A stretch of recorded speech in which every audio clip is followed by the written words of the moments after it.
Friday night primetime lands in the Motor City, and today we get ready to see the Formula 1600s rumble out on the island of Belle. Welcome along, everyone. My name is Arjuna Kankipati, delighted as ever to be joined alongside by Will Chadwick as you, our RaceSpot community, have made your voice heard as to where we are racing tonight. It was a dead heat between two choices, this Formula 1600 and the NASCAR A-Fixed at Daytona combinations. But let's be real, Will, we saw the NASCAR guys get their shine at Chicago, and we are in for some feisty racing here today. Oh, absolutely, Arjuna. I can't wait for tonight's action. We've got some real class drivers ready to show their talents off for us in this very short but intense racing format. This car is fantastic. It's been added for not too long now, and it's just been such a hit on this service. It has been indeed. There you can see, by the way, that there was also a tie for not being last, in effect, Porsche Cup at Silverstone and the FIA Formula 4 at Suzuka. But all focus now goes onto this Formula 1600, which has had a bit of an interesting ride as we take a look at its schedule. Next up, VIR, 2 rounds in America, following 2 rounds on the other side of the pond at Donington and Brands Hatch to close out the season. But really, you got such a big contrast. The big Grand Prix layouts, the likes of Silverstone, and then some of the shorter tracks. Throw Summit Point in there as well.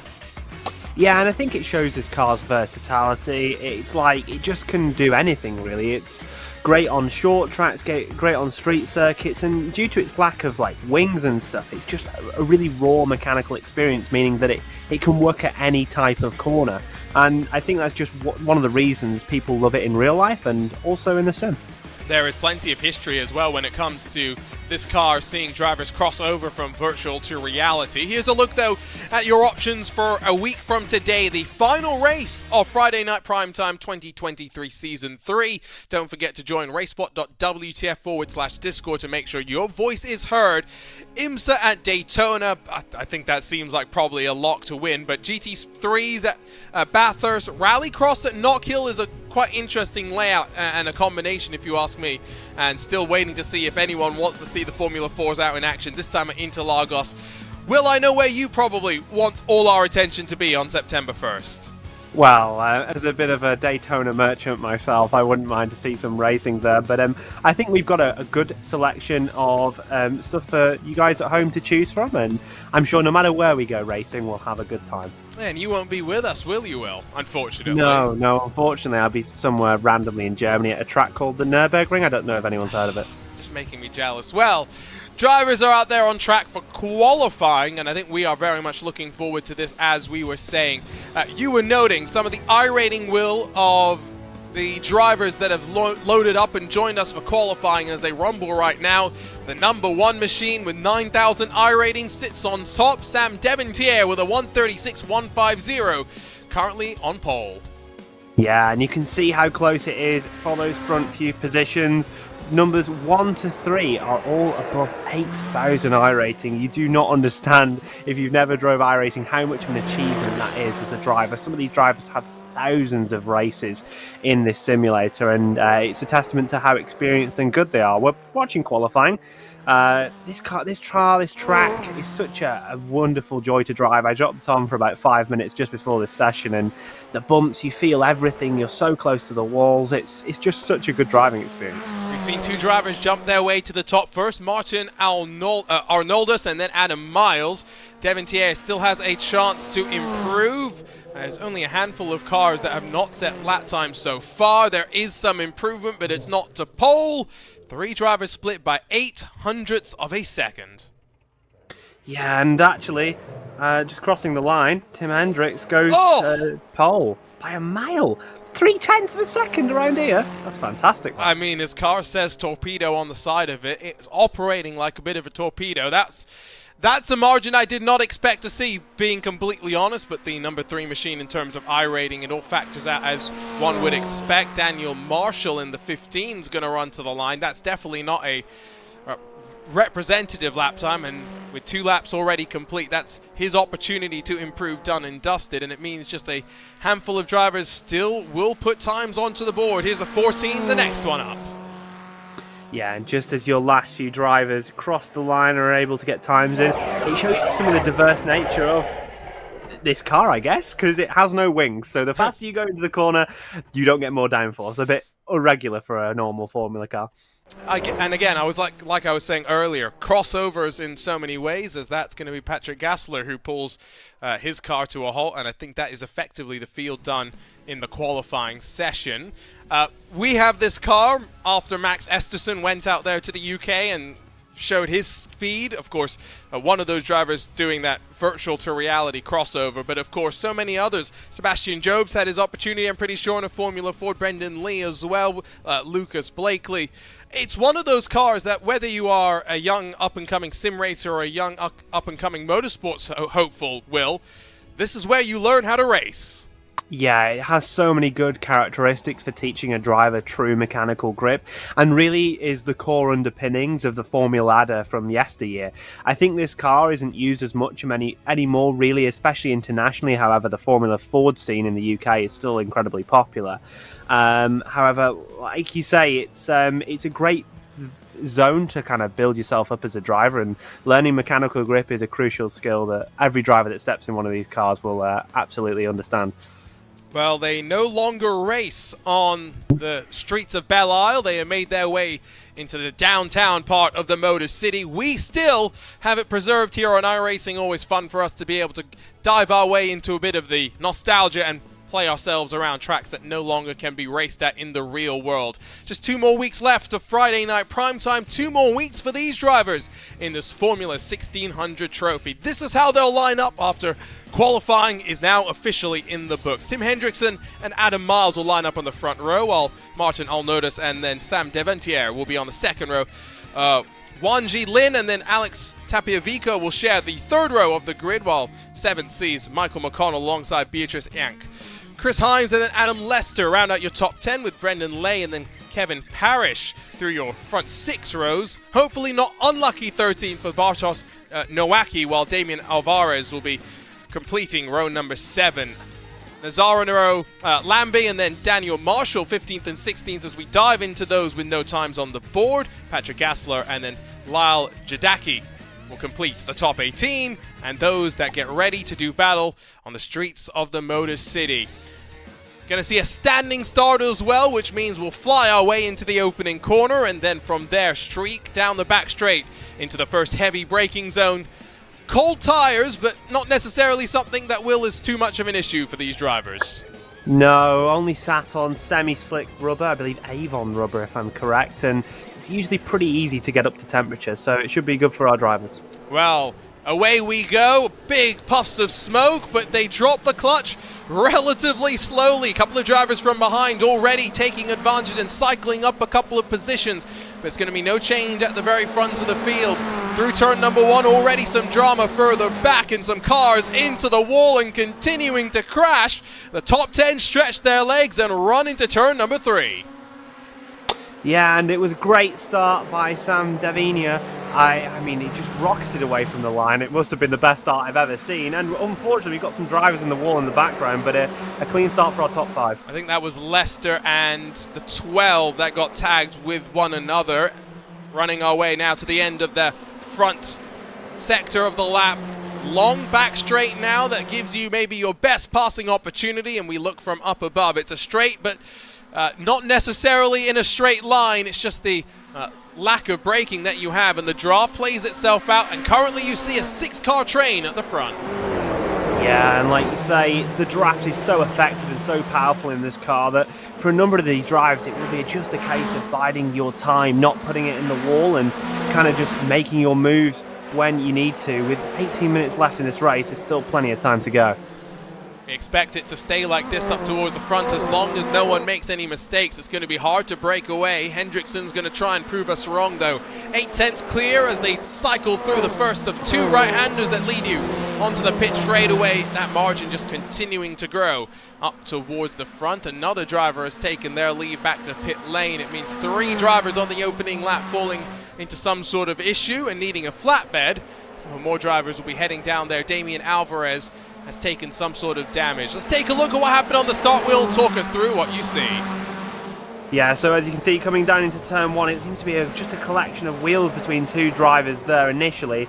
and maybe some off in the background getting collected in the tyre wall. It's very, very easy for you to like tag wheels in these types of cars, and yeah, just trying to avoid the situation. Going around the outside can often get you on the marbles, and although these tracks aren't rubbered in massively, it can still be quite slippy. Absolutely, and we said as well that these drivers don't necessarily have too much concern about cold tires, but still trying to get yourself into the rhythm potentially. And onto the back straightaway once again. It is the 3 machine that has a bit of a buffer, but after climbing up 2 spots, the number 1 car sits in a rather comfortable position. Here's what happened then on the entry into turn 3. First heavy braking zone for these drivers, and really it's not even side to side, it's just a big mistake all by themselves for 2 very unfortunate drivers. When you're racing between cars, it can often be very easy to miss your braking point, and especially on a track that's as punishing as this Belle Isle street circuit, those types of mistakes are just unforgivable, and the wall will kill you. These machines as well, they don't have wings to lose, but they don't necessarily take being pancaked into the wall very well. Front of the field at the end of the 2nd lap, it's now 1.2 seconds the margin. It's not much draft necessarily being fed backwards now from the race leader, and it's a bit of a stopgap behind. You've got to wonder how long they will continue to sit like this before starting to fight. You've also got to think, if you're someone like Tapia-Vico riding in 6th position, it takes laps to be able to work your way forward to the very front. Yeah, and you'll certainly be biding your time at this moment in time. I think that what could happen is we could see, as we see, I think a car getting a little bit loose at the front of this pack, we could see a breakaway here. I'm not quite convinced it will happen, but Tim has just had such an excellent start, really took advantage of going really fast early on, and Sam had to make that move into P2 because he just could see that Adam Miles, was just not really being able to hang with him. Currently, might even see Miles, if he's able to hold on to the back of that number 1 machine, able to break away from the 3 that will squabble behind. Arnoldus under pressure. We're going to hold on to 4th spot from Lynn at the run down into the final sector. These lap times, by the way, 1:36s, only about 20-25 seconds slower than an Indy car, which sounds slow, but just put that into context. A car that introduces people to motorsports versus the very top level of open wheel competition here in America. Well, only 4 gears in this little tiny Formula Ford SV. We do call it Formula 1600 on iRacing. But yeah, gets up to about 200 kilometers an hour around here. Only 4 gears, relatively long gears at that as well, and a full manual, I do believe. So it is surprising that it's so close to an Indy car, even though the track isn't that big. And it just shows you how good these little race cars are. That was Tapia-Vico. I said pancaking into the wall earlier. That was a little bit more than that. We'll be hoping there's not any suspension damage. You can also see in the background, Michael McConnell sits by himself in very much no man's land. You were talking about a breakaway. I think we have officially seen it. 1.6 clear at the front. Hendrickson has checked out. Absolutely incredible, to be honest. To break a toe in a car so simple like this, it's a massive achievement for Tim, but he's still got plenty of laps left here to have to hang on. This track is very punishing, very demanding. We've got no traction control, no ABS to save you if you make a small mistake, so do not be fooled. There's still a lot of skill required to finish off this race. Is Adam Miles now going to go on the offense? Because the opportunity to win may be slipping away, but there are still those behind that lurk menacingly in the mirrors. I do get the sense that the mirrors in this car probably semi-useful. I don't want to say very useful, but more useful than maybe a lot of other cars. Well, yeah, as you can see, this beautiful onboard shot that we've managed to have a look at. You can see in the background the car behind you, and when you're in one of these cars, it is important to kind of understand where you are and your surroundings. Although it is pretty easy to look around. However, now drivers get hands devices and stuff, mirrors and things like these become more and more important by the day. Yeah, no, I do agree. The thing is, no one in a sim race should ever be wearing a hands device. I just want to make sure we're crystal clear on this. Yeah, but if we're talking about the real world. No, oh, people that have never, oh, we'll maybe get back to that in a moment. Devontier gets the pressure from Miles, and now side by side through turn number 4. Still the one machine's got the inside, but that margin up front ballooning over 2 seconds. Yeah, and this is only going to increase that margin, really. It's Hendrickson's to lose here, but we're going to have a cracking battle for third. All cars still within the drafting range, and although they may not be wearing hands devices in their virtual sims, they might need to if there ends up being a crash. Yeah, a hands device very much restricts your... Devontier almost restricts himself from being able to continue with this race. Goodness me, they are pushing. Yeah, this car is such a little menace. It can get away from you so easily. It's not quite as bad as the Formula V, but you've got no downforce to save you, and they can be quite sketchy, especially on the entry into corners like we saw there. Okay, maybe I can finally say that a Hans device means that you only have a couple of degrees of freedom horizontally to look into your mirrors. So, yeah, they're not comfortable. Don't let anyone tell you that ever. No, they're not. I can confirm. Have worn one, not comfortable. Have you ever worn one in the sim? No, but I have worn a full suit and helmet in the sim. I've done that before as well. 10 out of 10, highly recommend if you like to get sweaty. Oh, absolutely. If you want to become a human oven, then it's the best thing to do. Traffic's going to get clear as we dive our way up through turn 3. Tapiavico slides past Lynn, and then I think Lynn got tangled up with the traffic as well. Yeah, and unfortunately, I think just due to the nature of the corner, backmarker just kind of got in the way there on the exit, and we'll get a replay here, but because we're battling here, they're a bit compromised in what they can do, and like you say, just wide and unable to move out the way. And now a 6-car battle. Well, I was going to say down to 5, but realistically it's a 1-car train at the front. It's the battle behind that's interesting once again. Miles up the inside, going to allow the one machine to cover off the move in this effectively single file arena section of the track. It's now, though, as you dive out of this right-hand hairpin that you have the chance to build yourself up for another attack down the main straightaway. We're almost 10 minutes down in this race, Will. It's flying by. Yeah, and that's what happens when you get such confined action like we are having tonight. There's so many places to be looking, so many hands devices to be talking about. There's just, it's just fantastic racing. We need to get us in Hans devices for some commentary, I feel like. I feel like the brand of Hans devices really deserves a sponsorship placement here at this moment in time. Yeah, you know, I got to meet one of the inventors of the Hans device when I bought mine. He was really interesting, I must say. Decidedly safer than that attempted rear entry into the corner by Patrick Gassler. That's not how you want to make things work. Adam Miles might finally have second spot, though, as they dive their way once again out of turn 3. Yeah, and just a slide off the corner for Miles was just kind of stunted his run. It's going to be a battle for the ages, this, for P2. And when you're fighting between 6 and 2 I-rating gains or losses, it can get quite intense. We just need to call Hendrickson and dial him up on the phone and say, you want to make it a fight for the lead instead of a second spot? Miles again trying to battle down the back straight, but this time on the outside and with a bit more momentum. The insides worked for Devontier to defend through this next part of the track, but now with Miles alongside, oh, I think it's finally going to be second spot ripped away from the 1. Yeah, and with that wide line, Devontier is unable to fight back, but do not be fooled, this will continue. Miles and Devontier are very, very good drivers, and they were showing a great amount of respect and room there. You've got Arnoldus as well as Tapiavico that have latched onto them now as well. Well and truly, 4 cars in the mix for second. Margin at the front, 5.2. Hendrickson is well and truly clear after the bit of, let's say, tangling with traffic. Wanji Lim back on the prowl and right behind Michael McConnell. Yeah, and be looking to make a move fairly soon, but you don't want to risk anything, especially when you've got a little bit of a margin ahead and behind you. So it'll be calculated for Lynn, and I'm sure they'll be able to make the move that is required.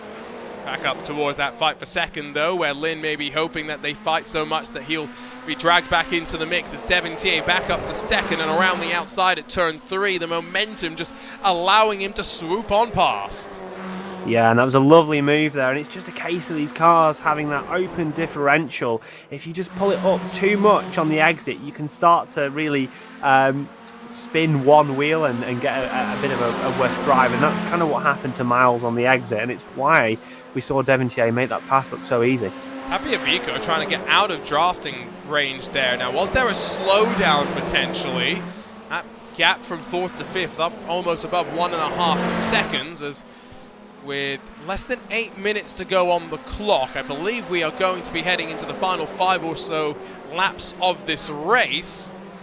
For Hendrickson at the front, tempo there might end up determining how many laps that we have to play with, how much battling these drivers for second on back will get to do. Yeah, absolutely. We should get 13 laps as things stand. It's pretty safe by my calculations, but that's plenty of laps for us to keep on battling as we go on to lap number 9. These front two are looking dangerously close to breaking that toe to the number 5 car.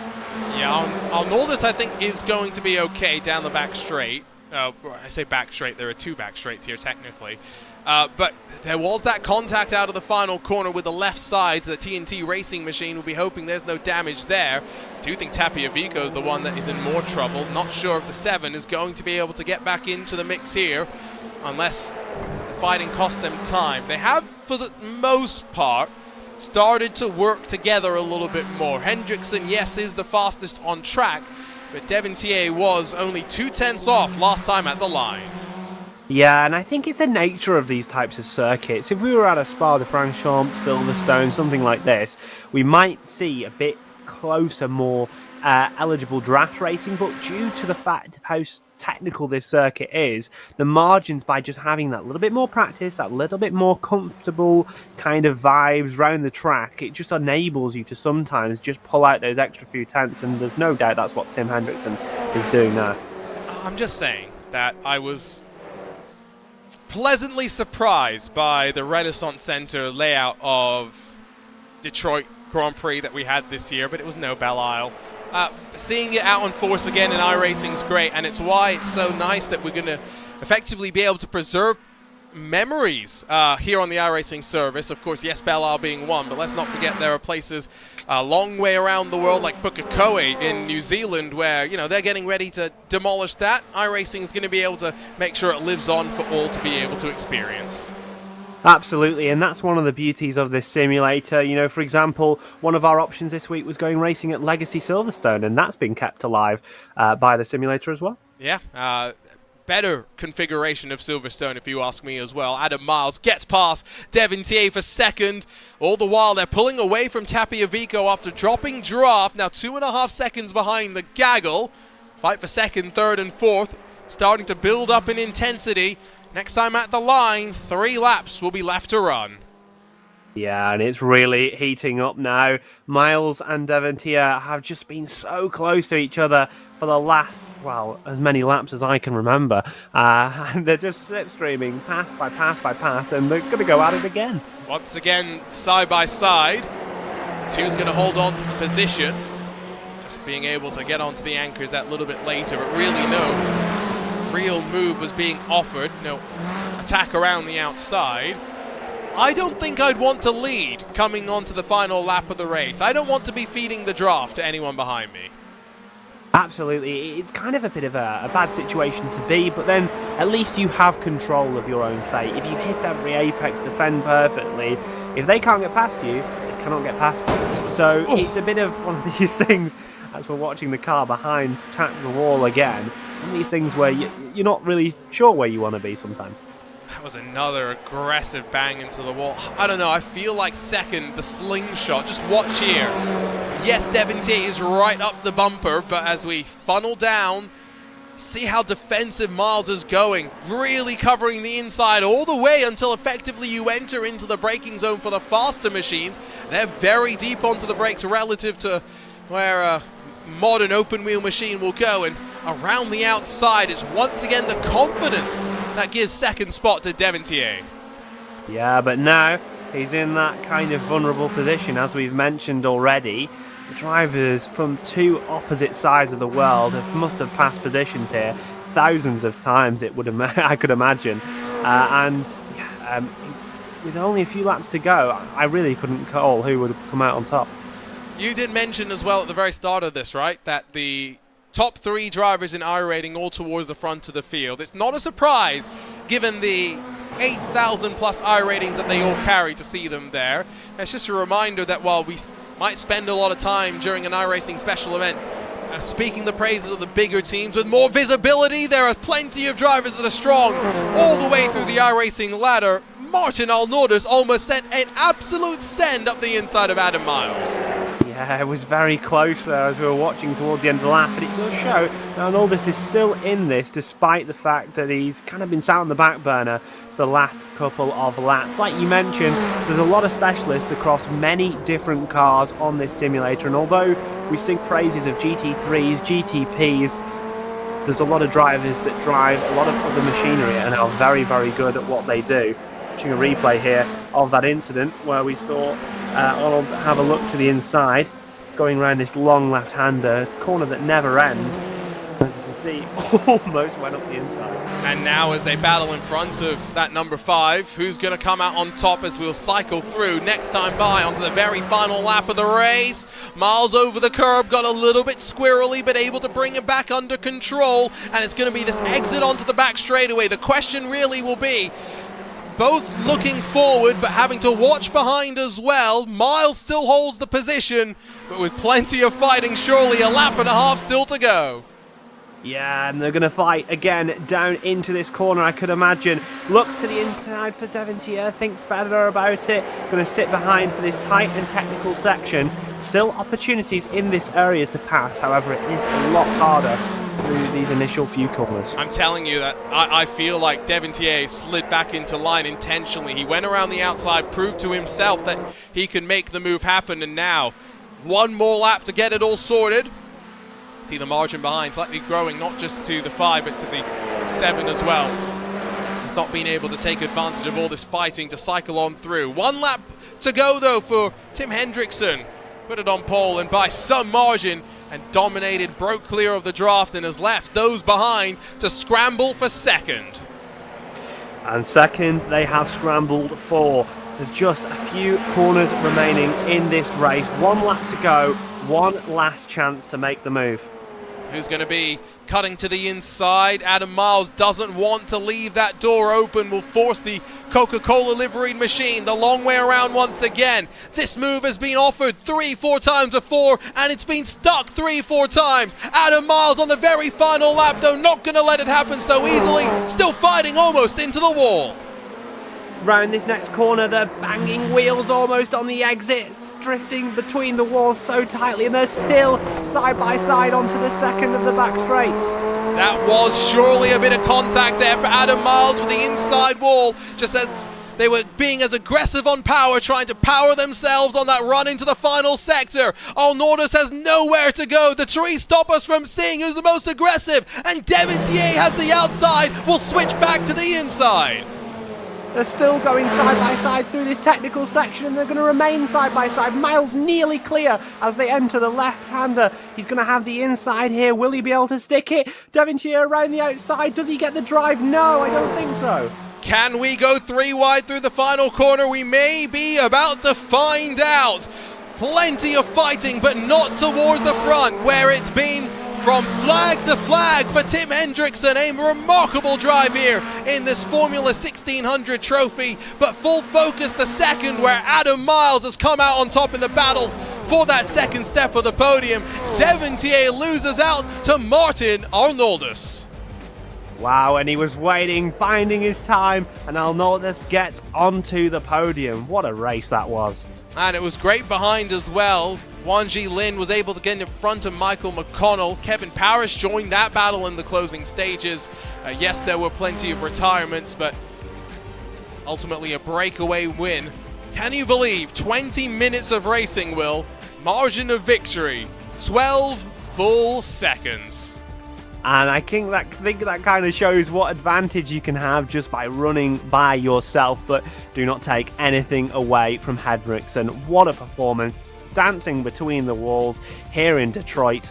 And nothing other to say than that. It was a remarkable performance, that is for sure. Let's grab a look at those results where 12 seconds, as mentioned, that margin of victory for Adam Miles. Battle all the way to the line, and what a fight it was. We enjoyed that one. I hope they did as well. I get the sense that Nordis probably enjoyed it more than Sam Devontier did, who slid back to 4th after being in such strong contention in the early stages.